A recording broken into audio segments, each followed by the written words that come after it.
ఎన్నికల తేదీ దగ్గరకు వస్తున్న కొద్దీ ఏపీలో జరుగుతున్న రాజకీయాలు సామాన్య ప్రజలను అవస్థల పాలు చేస్తున్నాయి. 2 రోజులుగా ఆంధ్రప్రదేశ్లో పింఛన్ల కోసం వృద్ధులు నానా అవస్థలు పడుతున్నారు.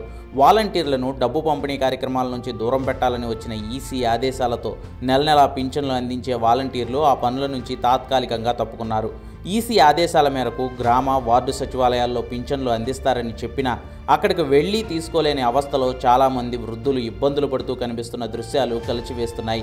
వికలాంగులకు, అనారోగ్యంతో బాధపడుతున్న వృద్ధులకు ఇంటికే వెళ్లి పింఛన్లు అందించాలని ఎన్నికల సంఘం చెబుతున్నా పింఛన్లు కావాలంటే సచివాలయాలకే రావాలని క్షేత్రస్థాయిలో ప్రచారాలు జరుగుతుండటంతో పింఛన్ల కోసం అవ్వాతాతలు నానా తిప్పలు పడుతున్నారు. అయితే ఇదంతా టీడీపీ అధినేత చంద్రబాబు చేసిన పాపమని నిమ్మగడ్డ రమేష్ అనే మాజీ అధికారితో ఈసీకి లేఖలు రాయించి వాలంటీర్లు విధుల నుంచి తప్పుకునేలా చేశారని సీఎం జగన్ ఎన్నికల ప్రచార సభలో చంద్రబాబుపై ఆరోపణలు చేశారు. గత 3 రోజులుగా అవ్వాతాతలు పడతా ఉన్న బాధలన్నీ మీకు అందరికీ కనిపిస్తా ఉన్నాయి. ఏ స్థాయికి దిగజారిపోయాడు అనంటే ఆ వాలంటీర్లు వెళ్ళి అవ్వాతాతలకు ఇంటికి వెళ్ళి గుడ్ మార్నింగ్ చెబుతూ చిరునవ్వుతూ 1వ తారీఖున ఎప్పుడూ కూడా క్రమం తప్పకుండా, ఎప్పుడూ కూడా మిస్ కాకుండా నెల 1వ తారీఖు వచ్చేసరికి సూర్యుడు ఉదయిస్తున్నాడో లేదో కానీ వాలంటీర్ మాటకు చిరునవ్వుతో వచ్చి తలుపు తట్టి సెలవు దినమైనా పండుగ దినమైనా కూడా వచ్చి అవ్వ తాతల ముఖంలో చిరునవ్వును చూస్తూ మనవల్లగా మనవరాళ్ళగా అవ్వ తాతల చేతుల్లో పెన్షన్ పెట్టి ఆ వాలంటీర్లను కూడా ఇదే పెద్ద మనిషి చంద్రబాబు నాయుడు గారు పథకం ప్రకారం ఎలక్షన్ కమిషన్కు నిమ్మగడ్డ రమేష్ అని చెప్పి తన మనిషి చేత లేఖలు రాయించి ప్రెజర్ పెట్టించి ఏకంగా వాలంటీర్ అనేవాడే లేకుండా, వ్యవస్థ అనేది లేకుండా ఏకంగా రద్దు చేసిన పరిస్థితులు కనిపిస్తూ ఉంటే ఈరోజు ఆ అవ్వాతాతలు ఆ పెన్షన్ అందుకునేందుకు, నడవలేని వయసులో ఉన్న అవ్వాతాతలు పెన్షన్ అందుకునేందుకు ఈరోజు పడతా ఉన్న అగసాట్లు చూస్తూ ఉన్నప్పుడు ఈ పెద్ద మనిషి చంద్రబాబు నాయుడు గారు మనిషా లేదా ఒక సేడిస్తా అని అడుగుతా ఉన్నాను ఈ సందర్భంగా.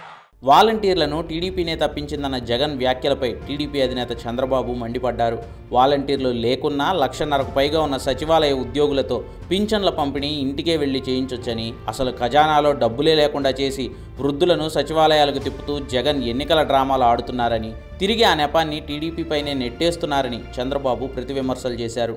ఈ నెల పెన్షన్లు ఇవ్వాలా లేదా అని అడుగుతున్నా మిమ్మల్ని. సచివాలయంలో 1,25,000 మంది స్టాఫ్ ఉన్నారా లేదా?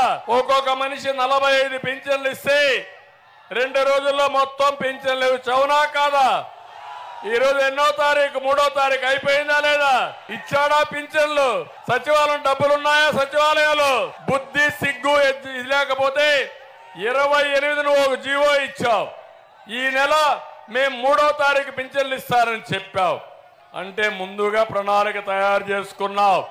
అంటే వచ్చిన డబ్బులు 13,000 కోట్ల రూపాయలు కాంట్రాక్టులకు ఇచ్చుకొని, నీ మనుషులకు ఇచ్చుకొని లంచాలు మెక్కి ఈ పెన్షనర్స్ పేదవాళ్ళని, వృద్ధుల్ని బాధ పెట్టిన వ్యక్తి జగన్మోహన్ రెడ్డి. అవునా కాదా తమ్ముళ్ళు అని మిమ్మల్ని అడుగుతాం. భీమ్లా నాయక్ వకీల్ సాబ్ సినిమాలకు టికెట్లు పంపిణీ చేయడానికి ఆర్డీఓ, ఎంఆర్ఓలను థియేటర్ల దగ్గర కాపలా కాయించారని, కోవిడ్ టైంలో మందు పంపిణీ కోసం బార్ల దగ్గర ప్రభుత్వ టీచర్లకు విధులు వేసిన ప్రభుత్వం ఇదని, ఇప్పుడు వృద్ధుల పింఛన్ల పంపిణీకి రాజకీయం చేయడం వారి నీచ రాజకీయాలకు ఉదాహరణ అంటూ పవన్ కళ్యాణ్ వైసీపీపై విమర్శలు చేస్తూ ట్వీట్లు చేస్తున్నారు. మొత్తంగా ఒక పార్టీపై మరో పార్టీ ఆరోపణలు చేసుకుంటూ వృద్ధులను పింఛన్ల కోసం మండుటెండలో నానా తిప్పలు పెడుతున్నారు.